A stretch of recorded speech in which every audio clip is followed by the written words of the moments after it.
ముందుగా సమస్త గురువులకి హృదయపూర్వక ఆత్మ ప్రణామాలు. అలాగే ఇంత చక్కటి అవకాశాన్ని ఇచ్చి మమ్మల్ని నిరంతరము ముందుకు నడిపిస్తూ ఉన్నటువంటి వంశీకరణ్ గురువు గారికి హృదయపూర్వక ఆత్మ ప్రణామాలు. అలాగే వింటున్న మీ అందరికీ కూడా నా హృదయపూర్వక ఆత్మ ప్రణామాలు. ఫ్రెండ్స్, మనము ఇప్పుడు ప్రశ్నోపనిషత్తులో కొంత భాగము తెలుసుకున్నాము. ఇప్పుడు దాని కంటిన్యూ అనేది ఇప్పుడు తెలుసుకున్నాము. మనకు లాస్ట్ క్లాస్ లో వచ్చేసి జ్ఞానం తాలూకు కదలిక, ప్రాణం తాలూకు కదలిక రెండు ఉంటాయి మన శరీరంలో అని మనం తెలుసుకున్నాం కదా.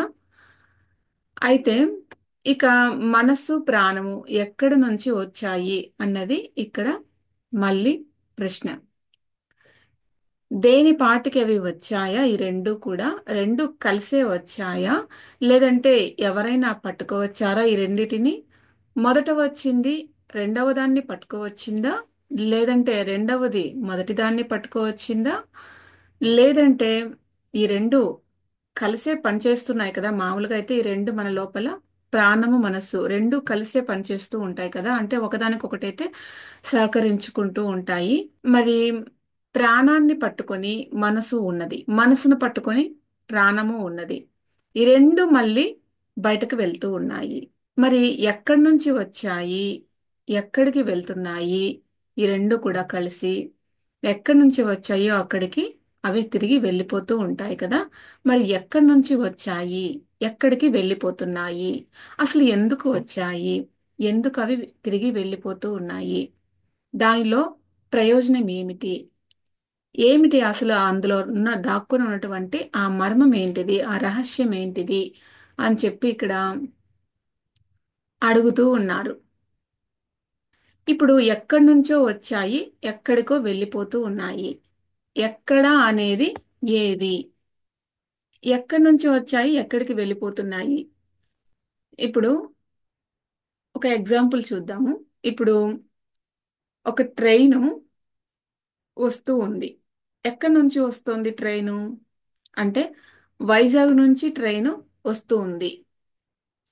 అంటే వైజాగ్ అనేది ఎక్కడ అనేదానికి, వైజాగ్ అంటే అది కదలదు, అక్కడ ఒక స్థిరంగా ఉంటుంది. అక్కడ నుంచి కదలని చోట నుంచి వస్తూ ఉంది ట్రైను.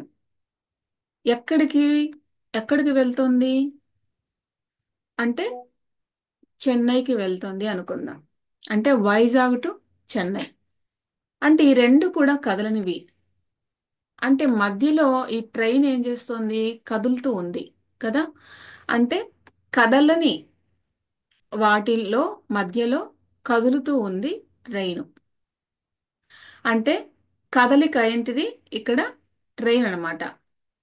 అలాగనే మన లోపల ఈ ప్రాణం కానీ మనస్సు కానీ రెండు ఎప్పుడు కూడా ట్రైన్స్. ప్రాణం ఒక ట్రైను, మనస్సు ఇంకొక ట్రైన్ అన్నమాట. అయితే ఇక్కడ ఒక ఋషి ఆలోచిస్తున్నాడు. ఆ ఋషి ఎంతో ఆలోచిస్తూ ఉంటాడు. అసలు ఎక్కడి నుంచి వచ్చాయి, ఏంటి అని దాన్ని తెలుసుకోవాలి అని ఎంతగానో, ఎన్ని మార్గాలుగానో తను నిరంతరము అలాగా ఆలోచిస్తూ దాన్ని గమనిస్తూ అలానే ఉంటాడనమాట. అందుకే అతన్ని ఋషి అంటారు. కానీ బ్రహ్మర్షి ఎలా ఉంటారంటే అందులో అసలైన దాన్ని పట్టుకుంటాడనమాట. ఆ అసలైన తత్వం ఏంటిది అన్న సమాచారాన్ని పట్టుకోగలిగిన వాడే బ్రహ్మర్షి. మరి ఇప్పుడు మనకు ఆ బ్రహ్మర్షి సత్యాన్ని చెప్తున్నాడు. ఏమని అంటే, ఆ బ్రహ్మర్షి ఎవరో కాదు, పిప్పిల్లాదుడు. మనము ముందు క్లాస్లో పిప్పిల్లాదుడు గురించి పూర్తిగా తెలుసుకున్నాము. ఈ పిప్పిల్లాదుడు ఎవరు అంటే సంసార మూలం తెలిసినవాడనమాట పిప్పిల్లాదుడు. మరి ఈ కథ అంతా కూడా, ఆ పిపిల్లాదుడి యొక్క కథ అంతా కూడా ఒక సంసారానికి సంబంధించిన ఒక సంకేతం. అది ఆ కథ అంతా కూడా. దీని ద్వారా మనము భేదించి ఆ రహస్యం ఏంటిదో మనం పట్టుకోవాలి. ఇప్పుడు సాధకుల భాష ప్రకారంగా మనస్సే జ్ఞానశక్తి. మరి ప్రాణం వచ్చేసి ఇక్కడ సాధకుల భాష ప్రకారము క్రియాశక్తి. అంటే భగవద్గీతలో మనకు చెప్తూ ఉంటారు జ్ఞాన యోగము, కర్మయోగము, జ్ఞానయోగమే కర్మయోగము అని, కర్మయోగమే జ్ఞానయోగము అని చెప్తూ ఉంటారు. అంటే సాంఖ్య యోగము అంటారు కదా, సాంఖ్య అంటే జ్ఞానము, యోగము అంటే క్రియ. మరి సాంఖ్య యోగము అంటే జ్ఞానము తెలిసిన వాడు ఖచ్చితంగా కర్మలు చేస్తూ ఉంటాడు. అంటే ఈ రెండిటిని, జ్ఞానాన్ని తర్వాత కర్మని, ఈ రెండిటిని ఏకం చేసి చూడగలిగిన వాడే ద్రష్ట అన్నమాట. అంటే అతడు ఎవరు అంటే, అలాగ చూడగలిగిన ఆ ద్రష్ట ఎవరు అంటే కేవలం ఒక బ్రహ్మర్షి మాత్రమే. అంటే జ్ఞానం ప్రసరిస్తూ ఉంటేనే కదా కర్మ అనేది ఏర్పడుతుంది అక్కడ, అంటే కనపడుతుంది. అంటే జ్ఞానంగా చూస్తూ అది గమనిస్తూ ఉన్నంత వరకు వాడు ఎవరు అంటే జ్ఞాని అన్నమాట. ఓకే, అలాగా. మరి ఈ ప్రసరణ అనేది, జ్ఞానం ప్రసరిస్తూ ఉంటేనే వాడు జ్ఞాని. మరి ఆ ప్రసరణ ఏమవుతుంది తర్వాత, ఆ జ్ఞాని దాని తాలూకు యాక్టివ్స్ ఏం చేస్తున్నా అది కర్మలు. మరి ఎక్కడి నుంచి వస్తుంది ఈ ప్రసరణ అనేది మన లోపల? అది గుర్తుంటే, ఎక్కడి నుంచి వస్తుంది అన్నది గుర్తుంటే ఏమవుతుంది అది? జ్ఞాని అవుతుంది, జ్ఞానం అవుతుంది అది. ఆ ఎక్కడి నుంచి వస్తున్నది అది ప్రసరణ అన్నది గమనిస్తూ గుర్తున్న వాళ్ళు ఎవరు అంటే వాళ్ళు జ్ఞానులు. అది జ్ఞానం అయ్యింది. మరి గుర్తుంచుకుంటే వాడు జ్ఞాని అవుతున్నాడు. ప్రసరిస్తూ ఉంటే వాడు ఎవరవుతున్నారు? కర్మవి. నువ్వు నీ లోపల జ్ఞానం తాలూకు ప్రసరణ విడుదలవుతోంది అంటే నువ్వు చేసే యాక్టివిటీస్ వల్ల నువ్వు ఎవరివి అవుతున్నావు అంటే కర్మివి అవుతున్నావు. అంటే ఇది స్వరూప స్థితి అన్నమాట. గుర్తుంచుకొని జ్ఞానాన్ని, నువ్వు ఆ స్థితిలో ఆ జ్ఞానిగా ఉంటే నువ్వు, నీ స్థితి ఏంటిది అంటే స్వరూప స్థితి అది. మరి ప్రసరిస్తూ ఉంటే అదేంటిది అంటే విభూది స్థితి. అంటే స్వరూప స్థితి, విభూది స్థితి, ఈ రెండు కూడా మళ్ళీ ఒకే తత్వం అన్నమాట. అంటే ఈశావాస్యం మనకు మొదట చెప్పింది. ఈశావాస్యము మనకు పెద్దన్నయ్య చెప్పింది నైజతి ఏ జతి అని. నైజతి అంటే స్వరూపము అని చెప్పింది. ఏ జతి అంటే విభూది అని చెప్పింది. అంటే స్వరూపం ఏంటిది? జ్ఞానం. మన స్వరూపం ఏంటిది? జ్ఞానం. మరి విభూది అంటే కర్మ అన్నమాట. మనసుకు మూలం ఏంటిది? జ్ఞానము. అంటే అలాగే ప్రాణశక్తికి మూలమైనది ఏంటిది అంటే మాయాశక్తి. అంటే శక్తిగా ప్రాణం అనేది మిగిలిపోయింది. అలాగనే శివతత్వంగా ఇక్కడ జ్ఞానం అనేది మిగిలిపోయింది. అంటే శేషస్థాయి ఈ రెండు కూడా. శేషస్థాయి ఇది. సో శివశక్తులు ఇదే అన్నమాట. అంటే శక్తిగా ప్రాణం మిగిలిపోయింది, శివతత్వముగా అక్కడ జ్ఞానం మిగిలిపోయింది. ఈ రెండు శివశక్తులు. అంటే అర్ధనారీశ్వర తత్వం అనేది ఇదే అన్నమాట.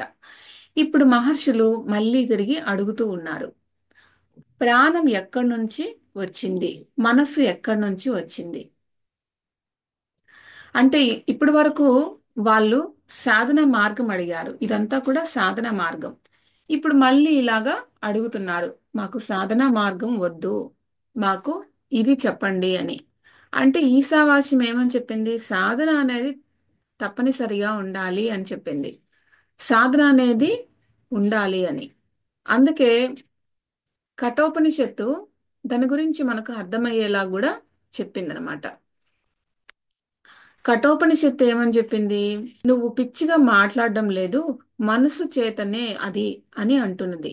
అర్థం ఏంటి అంటే, ఆ మనసు మీరనుకున్న మనసు కాదండి.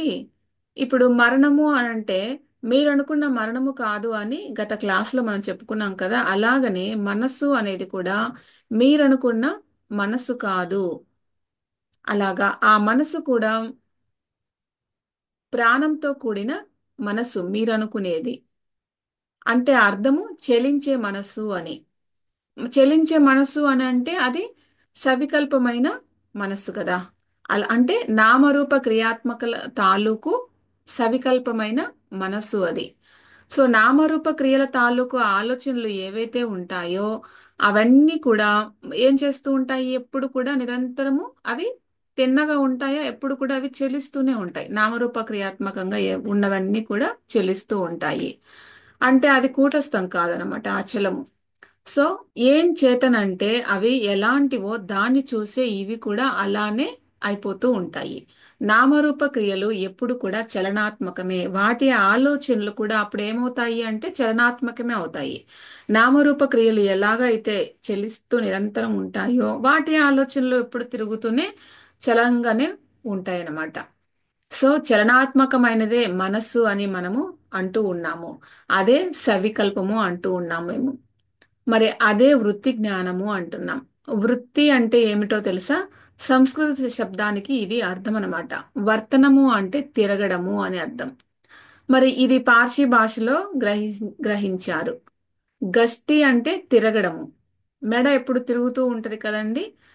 అందుకని దీన్ని గర్దన్ అని పేరు. అందుచేత వృత్తి అంటే ఎప్పుడు తిరుగుతూ ఉంటది అని అర్థం అనమాట. అందుకే వృత్తము అంటే తిరుగుతూ ఉంటదని. సంసార చక్రము అనేది ఎప్పుడు కూడా ఇలాగా ఉంటది అనేసి అర్థం అనమాట ఇక్కడ. విషయం ఏంటంటే మనసు ఎప్పుడు కూడా వృత్తి రూపము, ఎప్పుడు తిరుగుతూనే ఉంటుంది. ప్రాణం కూడా ఎప్పుడు కూడా వృత్తి రూపము, అది కూడా తిరుగుతూనే ఉంటది. ఒకటి జడమైన కదలిక, రెండోది వచ్చేసి చేతనమైన కదలిక. సో మనసు యొక్క కదలికే ప్రాణం యొక్క కదలిక. మనసు కదలదు, జ్ఞానం యొక్క కదలికే మనసు యొక్క కదలిక. మరి జ్ఞానం కదలదు కదా అసలు. మరి కదలకుండా ఎలా కదులుతూ ఉంది అంటే కదలకుండా కదులుతూ ఉంది. మరి ఈశావాస్యము మనకు చెప్పింది ఎప్పుడో ఏ జతి నై జతి అని. నై జతే ఏ జతి అని చెప్పింది. అంటే కదలందే కదులుతుంది. తీగ కదిలితే డొంక కదులుతుంది అని అంటారు కదా, అలాగనమాట. జాగ్రత్త. అంచేత అసలు ఈ కదలికలు రెండు కూడా ఎక్కడి నుంచి వచ్చాయి? ఈ వీటిని అడుగుతూ ఉన్నారు మహర్షులు. అయితే ఒక్క మాట ఇక్కడ చెప్తున్నారు. ప్రశ్న మానేసి ఇక్కడ వినండి. మోక్ష సాధనకు ఇక్కడ మనస్సే ఆధారము. అయితే ఆ మనస్సు ఎప్పుడు కూడా కదులుతూ దూరమైపోతూ ఉంది. అంతే కదా. మోక్ష సాధనకు కారణం ఏంటిది? మనస్సు. మరి ఆ మనస్సు తిన్నగా ఉంటుందా అంటే అది ఎప్పుడు కూడా కదులుతూనే ఉంటుంది. మరి ఇక్కడ అనుభవం అనేది రావాలి కదా మనకి. అనుభవం అనే మాటకు అసలు అర్థం తెలుసా? ఇవన్నీ కూడా భావనతో పట్టుకున్న రహస్యాలండి. ఇవన్నీ ఎక్కడ కూడా మనకి బుక్కుల్లో కానీ ఎక్కడ కూడా ఈ ఇన్ఫర్మేషన్స్ దొరకవు. ఇది ఒక భావనతో, ఒక అనుభవంతో తీసుకున్న ఇన్ఫర్మేషన్. భవతి అంటే ఉండడము అని, దాన్ని అనుసరించి అనుసరించి ఉండడము అంటే దేన్ని అనుసరించి? మనం ఏ తత్వం మనది? మనది ఏ తత్వము అంటే ఆత్మతత్వము. మరి ఆత్మతత్వాన్ని మనం ఎప్పుడు కూడా అనుసరించి ఉండాలి. అంటే అది ఎక్కడ ఉంటే అక్కడ ఉండాలి మనము. అది సర్వత్రా ఉంటది. సర్వత్రా ఉంటే అది కదలదు కదా. మరి కదలదు అంటే అది ఏ తత్వానికి సంబంధించింది? అది ఆకాశ తత్వానికి సంబంధించింది. ఇప్పుడు ఆకాశము చూడండి, కదులుతుందా? అది కదలదు కదా. అంటే అది సర్వత్రా ఉంటుంది ఆకాశము. దీనికి రెండు లక్షణాలు ఉంటాయి.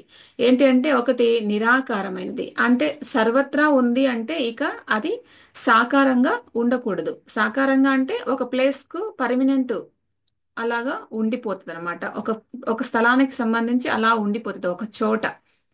కానీ ఇది సర్వత్రా ఉంటదన్నమాట. ఎందుకంటే సాకారము అంటే దానికి డైమెన్షన్ లిమిట్ లేదనమాట. లిమిట్ అయిపోయింది. అది నిరాకారం అయిపోయింది. నిరాకారం అయితే ఏమవుతుంది? అచలమైపోతూ ఉంటుంది. సో సర్వత్రా ఉండాలి అంటే నిరాకారం అవ్వాలి. నిరాకారం అయ్యింది అంటే అది కదలడానికి ఇంకా అక్కడ వీలు లేదు అని. సో అది ఆకాశానికి మనము దీన్ని కరెక్ట్ గా అప్లై చేస్తే సరిగ్గా ఉంటుందన్నమాట. చిదాకాశం కూడా అలానే ఉంటుంది. సో ఇక్కడ జ్ఞానం అనేది కదలదు. మరి అక్కడి నుంచి కదలిక మరి ఎలా ఏర్పడింది? జ్ఞానం అనేది కదలదు కదా. కదలిక, ఆ కదలిక ఏంటిది అన్నది ఇక్కడ చెప్తున్నారు. అది మనసు అయింది. ఇప్పుడు కదలని ఆత్మతత్వాన్ని అనుభవానికి తెచ్చుకోవాలి అంటే ఇక్కడ ఏం చేయాలి? కదలని ఆత్మతత్వాన్ని మనకి అనుభవానికి తెచ్చుకోవాలి. అప్పుడు ఏం చేయాలి అని చెప్తున్నారు అంటే ఆత్మతత్వాన్ని అనుభవానికి తెచ్చుకోవాలి అంటే నువ్వు కదులుతూ ఉన్న మనస్సు కదలకుండా ఉంచుకోగలగాలి. మరి కదిలి సవికల్పమై మన శరీరంలోకి వచ్చి కూర్చున్నది. మన మనస్సు కదులుతూ వచ్చి మన శరీరంలో వచ్చి కూర్చున్నది. మళ్ళీ ఆ శరీరాన్ని వదిలేసి ఎక్కడి నుంచి వచ్చిందో అక్కడికి అది తిరిగి వెళ్ళిపోవాలి. మళ్ళీ వెళ్ళాలి అంటే అది రిటర్న్ అవ్వాలి. రిటర్న్ అవ్వాలి అంటే వెనక్కి వెళ్ళాలి. కానీ ఏం జరుగుతోంది అంటే రిటర్న్ అంటే ఇక్కడ వీళ్ళకు అర్థం ఏంటిది అంటే ఇప్పుడు సంస్కృతంలో స్వర్గ ప్రతిస్వర్గ అని అంటారు కదా. అంటే స్వర్గము అంటే సృష్టి అట, ప్రతిస్వర్గము అని తిరిగి అంటూ ఉంటారు. అంటే వెనక్కు సృష్టి అని. సృష్టి వెనక్కి ఏమిటి? సృష్టి వెనక్కి అంటే ఏంటి అంటే లయం అన్నమాట. అంటే ముందుకైతే సృష్టి, వెనక్కి అంటే లయము. అంటే వెనక్కి వెళ్ళిపోవటం కాదు, అక్కడే ఆగిపోవటం అన్నమాట. ఇంకా రావడం పోవడం అనేది కాదు, రావడం జరిగింది ఇక్కడ, అక్కడే ఆగిపోవడం జరిగిపోయింది అనమాట. టర్న్ కావడం అంటే ఇక్కడ పోవడం కాదు, టర్న్ కాకుండా పోతే అది ఆగిపోయింది. అలాగే మనసు ఇక్కడ మన లోపల ఆగిపోయింది. అంతేగాని అది అనుభవ, దాంతో పాటు అది ఉండదు. ఆత్మతో పాటు మనసు ఉండాలి అంటే ఆత్మలాగా అది కూర్చోవాలి. ఇప్పుడు మన పెద్దవాళ్ళు చెప్తూ ఉంటారు, ఒక చోట మీరు కూర్చోండి, ఎందుకురా అలా ఊరికి కదులుతూ ఊరికి మెసులుతూ ఎప్పుడు లేదంటే అటు ఇటు ఎప్పుడు వెళుతూ ఉంటూనే ఉంటారు, వచ్చి తిన్నగా ఇక్కడ కూర్చోండి, నా దగ్గర వచ్చి కూర్చో అని అన్నప్పుడు మనము పెద్దవాళ్ళను గౌరవించి చక్కగా వచ్చి అక్కడ కూర్చొని ఉంటాము. ఆ పెద్ద ఆయన మనల్ని గమనిస్తూ ఉంటాడు ఏం చేస్తున్నాము అని. గమనిస్తూ ఉన్నప్పుడు మనము ఆ ఈ పెద్దాయన చూడకపోతే లేచి వెళ్ళిపోదామా అని అనుకుంటూ ఉంటారు. ఆ లేచి వెళ్ళిపోదామా అని అనుకున్నది ఏంటిది అంటే మన మనస్సు అన్నమాట. ఇక్కడ పెద్దాయన వచ్చి కూర్చో నా దగ్గర అని అన్నారు చూడండి, అక్కడ ఆయన ఎవరు అంటే మన ఆత్మ అన్నమాట. అలా ఆత్మ అనేసరికి మనకు అనుభవ, మీరలా కూర్చున్నారు, నేను అలా కూర్చుంటా. తప్పిపోయిందో అక్కడ మనకు అనుభవం లేదు. అనుభవం లేదు అంటే దాని దగ్గర ఇది లేదు అని. అందుకని భగవద్గీత ఆలోచించి ఇక్కడ ఆత్మలో కూర్చో అని చెప్పింది. అర్థమవుతుందా? అప్పటికి మనస్సు ప్రాణము ఆత్మలో కూర్చోవాలి అని. అంటే అది మనస్సు కాదు, అది ప్రాణము కాదు. అంటే అక్కడ కదలిక లేదు. ఏమైంది? ఆత్మ అయిపోయింది. అక్కడ కూర్చోగానే కదలిక మాయమైపోయింది. సో అవి రెండు కూడా ఆత్మలాగా మాయమైపోయాయి. సో ఇప్పుడు ఇక్కడికి ప్రశ్నోపనిషత్తు వచ్చింది. ప్రశ్నోపనిషత్తు చాలా గొప్పది. ఈశావాస్యము లాగానే ఇది కూడా చాలా గొప్పది. దీన్ని అర్థం చేసుకోవటం కూడా చాలా కష్టము. మరి ప్రశ్నోపనిషత్తు అర్థం చేసుకోవటం కష్టం కాబట్టి దీన్ని చాలా శ్రద్ధగా శ్రవణం మనము చేయగలగాలి. మరి ఇందులో చాలా టెక్నాలజిస్టులు కూడా ఉంటాయన్నమాట. అర్థం చేసుకోవాలి ఇది. ఎంతో భావన చేసేటటువంటి వాళ్ళు మాత్రమే దీన్ని పాఠం చెప్పగలుగుతారు. ఎంతో భావన స్థితిని ఎదిగిన వాడే దీన్ని శ్రవణం చేయగలుగుతాడు. సో నిర్వికల్పం చేసుకుంటే చలనము ఆగిపోతుంది. ఎప్పుడు మనసు చలనము ఆగిందో ప్రాణచలనం అనేది వెంటనే ఆగిపోతుంది. యోగులు ఏం చేస్తారు అంటే ప్రాణచలనాన్ని ఆపి తర్వాత మనస్సు చలనాన్ని కూడా ఆపుతారనమాట. వాళ్ళు ఆపే ప్రయత్నము చేస్తారు. అలాగే జ్ఞానులు ఏం చేస్తారు అంటే మొదట మనసు యొక్క చలనాన్ని ఆపి తర్వాత ప్రాణచలనము ఆటోమేటిక్గా, ఇప్పుడు మనసును ఆపగలిగినప్పుడు ప్రాణచలనం కూడా ఆగుతుందన్నమాట. సో మనసు ఆగితే ప్రాణం ఆగుతోంది, ప్రాణము ఆగితే మనసు ఆగుతుంది. అదే రేపటి రోజున ఆ స్థితిని మరణము అంటున్నాము. అంటే తనకు తానుగా మరణము వచ్చేలోపు, అంటే ఆ రెండు ఆగిపోయి వాటికి వాటిగా ఆగిపోయే లోపే మనము వాటిని మనము ఆపాలి అని, ఇక్కడ మనము ఆపగలగాలి అని. అవి ఆగే లోపల నీవు ఆపాలి అంటే నీవు ఆత్మని నువ్వు అప్పుడు పట్టుకోవాల్సి ఉంటది. సో అప్పుడు మనం ధ్యానం చేయాలి. అలా పట్టుకోవాలి అంటే ఎలా పట్టుకోగలుగుతాము? ధ్యానం చేయాలి, నిధి ధ్యాసనలు అక్కడ ఆగిపోతాయి. అప్పుడు ఆత్మ సాక్షాత్కారం అవుతుంది. ఎలా సాక్షాత్కరిస్తుంది? రెండు చలనాలను తనలో కలుపుకొని, కదులుతూ ఉన్న చలనాలను మనస్సు ప్రాణాన్ని రెండింటిని తనలో కలుపుకొని అచల రూపకంగా అది సాక్షాత్కరిస్తున్నది. సో ఇది స్వరూపం అన్నమాట. మరి ప్రాణం ఎక్కడి నుంచి వచ్చింది అని అడిగారు. ఒక మహర్షి ముందుకు వచ్చి ఎక్కడి నుంచి ప్రాణము వచ్చింది అంటే, ప్రాణం వల్లనే కదా జీవులందరూ జన్మించారు. జీవుడు అంటేనే ప్రాణం కదా. మరి సజీవము నిర్జీవము, ప్రాణము ఉంటేనే సజీవం అవుతుంది, లేదంటే అది నిర్జీవం అవుతుంది. జీవాత్మ అనే మాటను ఇక్కడ మనం అందరము గుర్తు పెట్టుకోవాలి. ఆత్మ అంటే జ్ఞానము, జీవ అంటే ప్రాణము. జీవాత్మ అంటే ప్రాణము జ్ఞానము రెండు కూడా. జీవాత్మ అంటే ప్రాణము జ్ఞానము. ప్రాణం తెచ్చి పడేసింది కదా మన మనస్సును.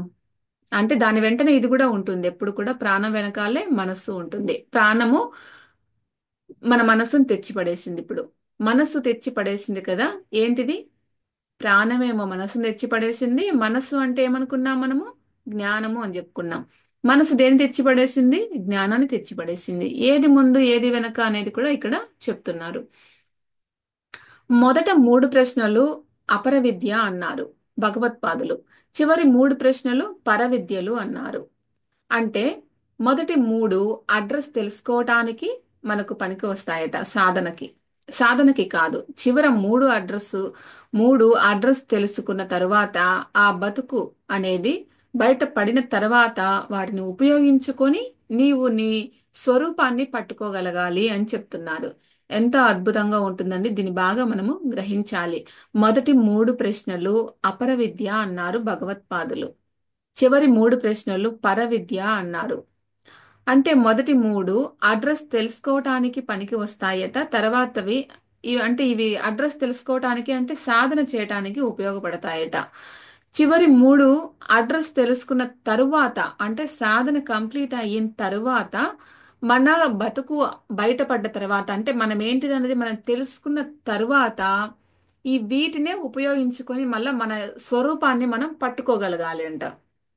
సో అలాగా దీన్ని అద్భుతంగా మనకు అందించడం జరిగింది. ఈ ఇద్దరు ఎవరు? మనసు ప్రాణము. ఈ ఇద్దరు దొంగలు కూడా పడే వరకే వీరిద్దరు దొంగలు. పట్టుకున్నారు వీళ్ళిద్దరిని పోలీసులు. ఇప్పుడు ఒకరిని పట్టుకొని ముందు ఆరా తీస్తే రెండవ వాడు బయటకు వచ్చాడు. ఇద్దరు వచ్చారు. వీళ్ళిద్దరు వీళ్ళిద్దరిని లోపల పారేశారు పోలీసులు. చెప్పండిరా అని అన్నారు. ఇప్పుడు ఎక్కడి నుండి మీరు వచ్చారు, ఏంటి ఈ కథ, మీరు అని చెప్పేసి అడుగుతూ ఉన్నారు. అడిగినప్పుడు వచ్చినట్టు ఇప్పుడు ఒప్పుకోవాలి వాళ్ళు. అలాగే ఇప్పుడు ఈ ప్రాణం ఏమిటి అని అడిగాడు ఒక ఆయన.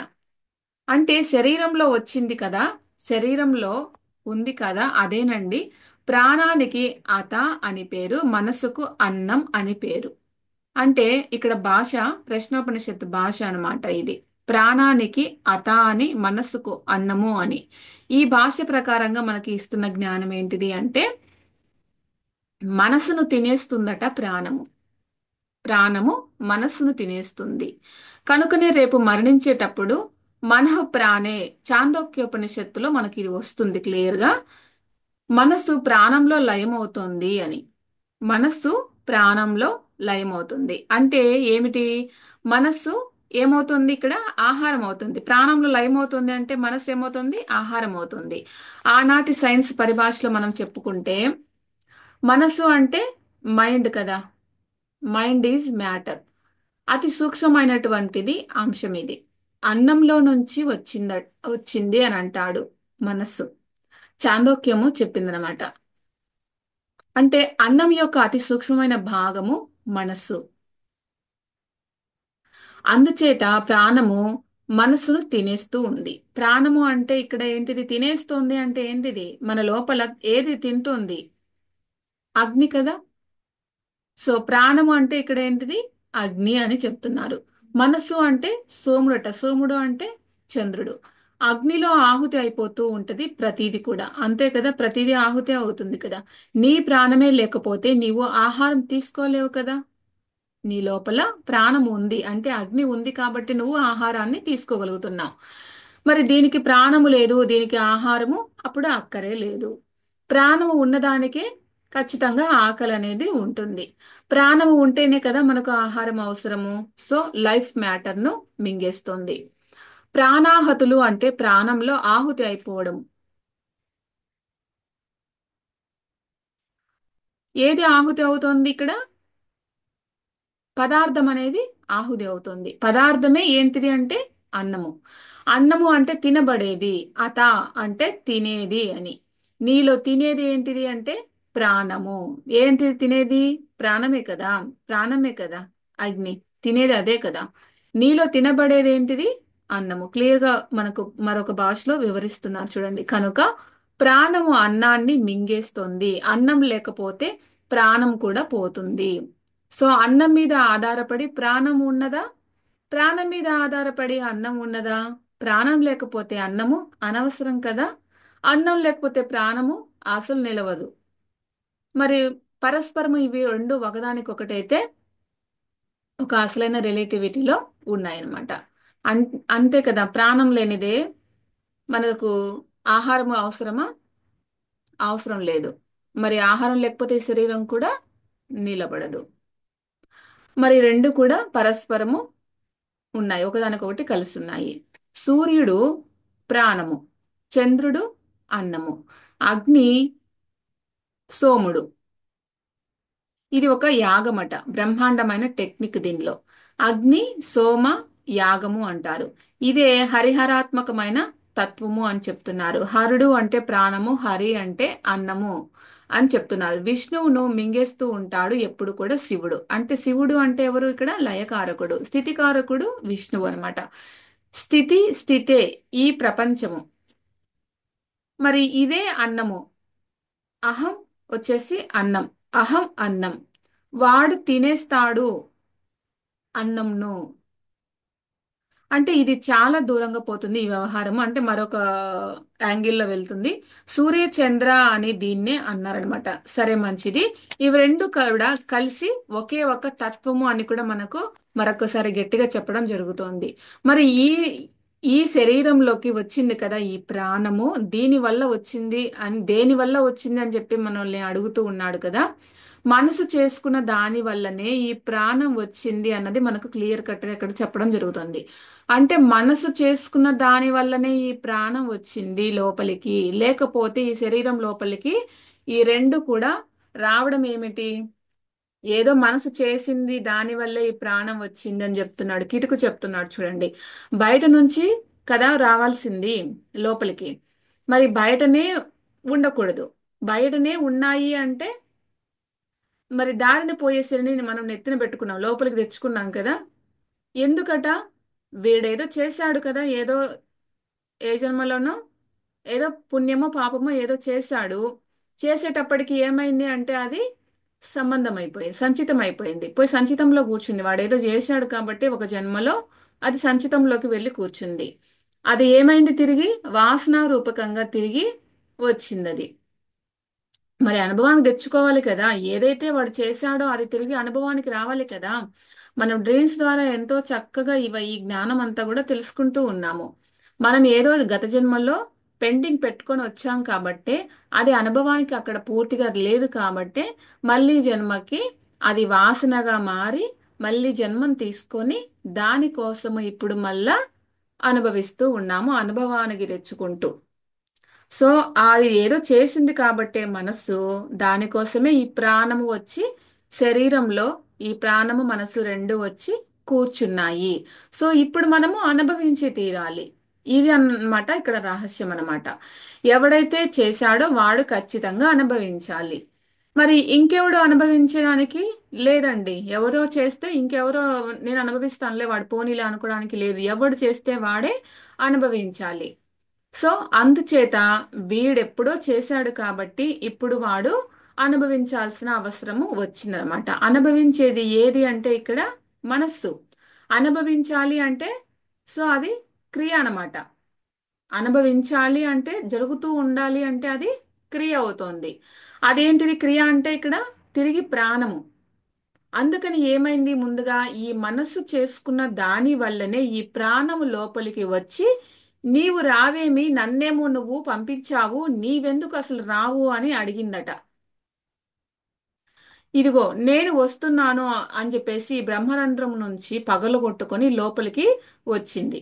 లోపలికి వచ్చేసరికి ఇవి రెండు కూడా అక్కడ పరిమితమైపోయాయి. పరిమితమైపోయేసరికి ఎక్కడి నుంచి వచ్చాము అన్నది ఇక్కడ రెండు మర్చిపోయాయి ఆ విషయాన్ని.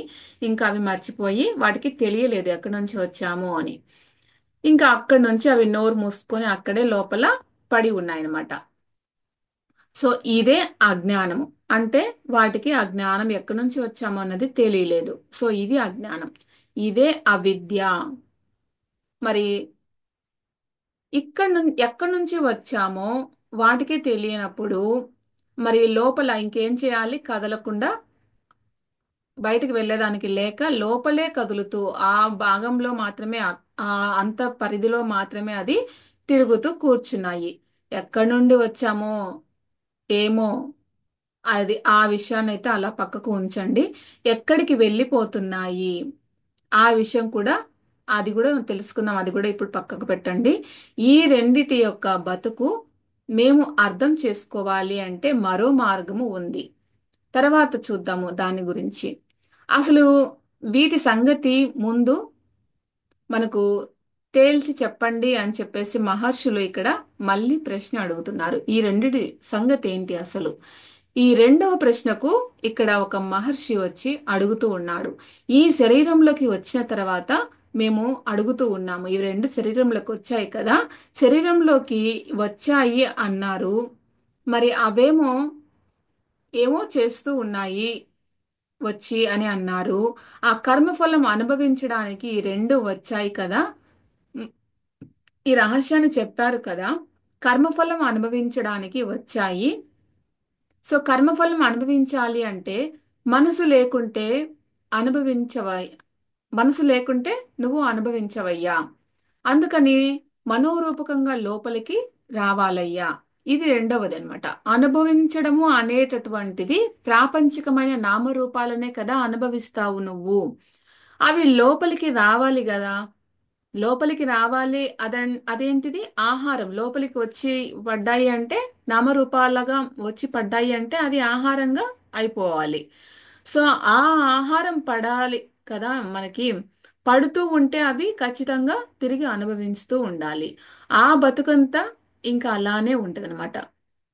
సరే, పడకపోతే మనసు పని చేయదు కదా. మరి ఆహారం లోపలికి తీసుకోకపోతే ప్రాణం నిలవదు కదా. ప్రాణం నిలిస్తే గాని మనసు అనేది ఇక్కడ పని చెయ్యదు కదా. మరి మనసు ప్రాణం మీద ఆధారపడే ఉన్నది. ప్రాణము బలం వల్ల మనసు కదులుతూ ఉంది. ప్రాణం యొక్క బలం వల్ల మనసు అనేది కదులుతూ ఉంది. మనోబలము వల్లనే ఆత్మానుభవం అనేది మనకు కలగాలి. ఆత్మ సర్వవ్యాపకమైనప్పుడు మనసుతోనే పట్టుకోవాలి. కఠోపనిషత్తు చెప్పింది మరి. మరి ఆ మనస్సుకైతే మనకు ఫస్ట్ బలం రావాలి. మనసుకు బలము అంటే సవికల్పమైన వృత్తులన్నీ పోగొట్టుకొని నిర్వికల్ప వృత్తికి అది రావాలి. సవికల్పము అంటే నామరూప క్రియాత్మకంగా అది ఎప్పుడు కూడా చలిస్తూనే ఉంటది కదా. అంటే అలా కాకుండా నువ్వు రాగలగాలి. రాగలిగినప్పుడు సవికల్పమైన వృత్తులన్నీ నువ్వు అలాగా పోగొట్టుకొని నిర్వికల్ప వృత్తికి నువ్వు తిరిగి రావాలి.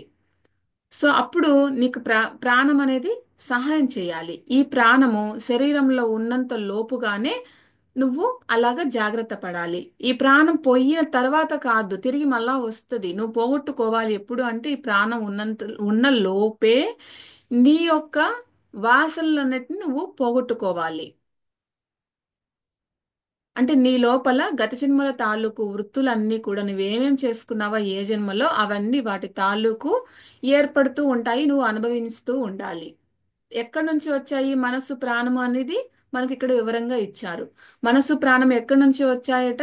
మనస్సు అనేది గతంలో ఏదో చేసింది, అది అనుభవానికి తెచ్చుకోవాలి కాబట్టి మళ్ళీ ఇప్పుడు ఆ వాసనల ప్రకారంగా ఇప్పుడు ఈ శరీరంలోనికి వచ్చింది. మనస్సు అనేది ఏర్పడాలి అంటే ఆ ప్రాణం వెంటనే రావాలి. ప్రాణం ఉంటేనే కదా మనస్సు లోపలికి రాగలిగింది. సో ప్రాణం వచ్చి ఏర్పడింది. నేనే వచ్చాను నువ్వు రా అని అనగానే అది కూడా బ్రహ్మరంధ్రం మొగలు కొట్టుకొని లోపలికి వచ్చి కూర్చుంది. సో ఇలాగా ఉన్నప్పుడు ఈ ప్రాణము ఉండగానే నువ్వు అన్నిటినీ ఊడగట్టుకోవాలి. ఆ చేసినవన్నీ కూడా సంచితంలో ఉన్నాయి కదా, నువ్వు ఇప్పుడు క్రియ చెయ్యాలి. ఎలా చేయాలి, ఏంది, అసలు ఎక్కడి నుంచి వచ్చామో ఆ గమనం అనేది వాటికి లేవు. అది సాధించాలి. అది ఎప్పుడు సాధించాలి? ప్రాణం ఉన్నప్పుడే సాధించాలి. నువ్వు అప్పుడు మాత్రమే శివతత్వాన్ని అంటే ఆత్మస్వరూపాన్ని పట్టుకోగలుగుతావు అని చెప్పి, అంటే దీపం ఉండగానే నువ్వు ఇల్లు చక్కదిద్దుకో అని చెప్పి ఇక్కడ చెప్పడం జరుగుతుంది. సో నెక్స్ట్ కంటిన్యూ చేసుకుందాం ఫ్రెండ్స్. Thank you.